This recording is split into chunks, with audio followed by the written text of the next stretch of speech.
Hi hello నేను మీ చిన్ని. అందరూ ఎలా ఉన్నారు? మనం ఇప్పుడు ఇంట్లోనే ఈజీగా కరకరలాడే కారపు చెక్కలు ఎలా చేసుకోవాలో చూద్దాం. దానికి వరిపిండి తీసుకొని శుభ్రంగా ఉండలు లేకుండా చక్కగా చేసేసుకొని, ఆ తర్వాత నానబెట్టిన పెసరపప్పు, అలాగే నానబెట్టిన సగ్గుబియ్యం ఈ 2 కూడా వేసుకోవచ్చండి. మీకు వద్దు అనుకుంటే ఇవి ఆప్షనల్.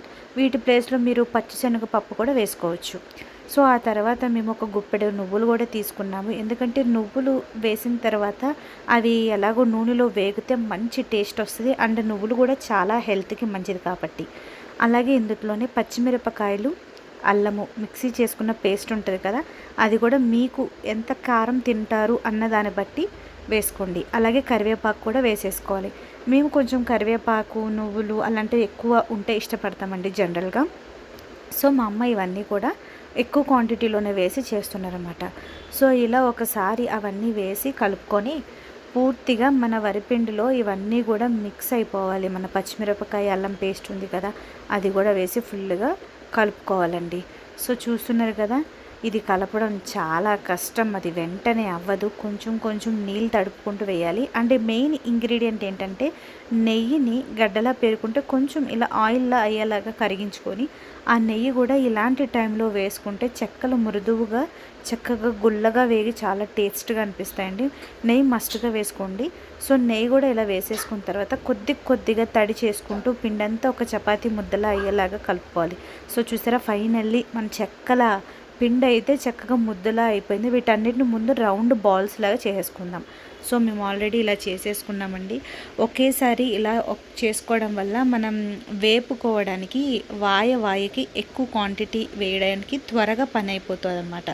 సో పూరి ప్రెస్ అంటున్నారు కదా, ఇప్పుడు మార్కెట్లో ఎక్కడైనా అవైలబుల్గా దొరుకుతుంది. దానికి ఇలా ఆయిల్ ప్యాకెట్ కట్ చేసేసి ఇలా కింద పైన కూడా వేసుకొని కొంచెం కొంచెం ఆయిల్ అప్లై చేస్తూ ఒక బాల్ సైజులో ఉన్న పిండి ముద్దని దాంట్లో పెట్టుకుని ప్రెస్ చేయడమే. సో చూసారు కదా, ఇలా ప్రెస్ చేస్తే సరిపోతుందండి ఈజీగా. చాలామంది చేతితో కూడా చెక్కలు చేస్తూ ఉంటారు. అదేంటంటే కొంచెం టైం టేకింగ్ ఎక్కువ. ఇదైతే సన్నగా వస్తాయి, మెయిన్ సన్నగా పలుచగా చెక్కలు వస్తాయి, త్వరగా అవుతాయి. సో ఇలా ఒకేసారి ఒక 10-12 చెక్కలు ఒత్తుకొని ఇలా వెంటనే నూనెలో బాగా కాగిన తర్వాత ఒక్కొక్కటిగా వేసుకోవాలి. సో నూనె కూడా చక్కగా బాగా కాగింది. చెక్కలు చూసారా, వేయగానే వెంటనే పొంగుతూ పైకి వచ్చేస్తున్నాయి. మనం నెయ్యి యాడ్ చేసాం కాబట్టి ఇలా వేయగానే గుల్లగా క్రిస్పీగా అవుతాయి అన్నమాట. సో ఇలా వేసుకున్న చెక్కలన్నీ మంచి గోల్డెన్ బ్రౌన్ కలర్ వచ్చేంత వరకు అటు ఇటు తిప్పుతూ నిదానంగా కాల్చుకోవాలండి.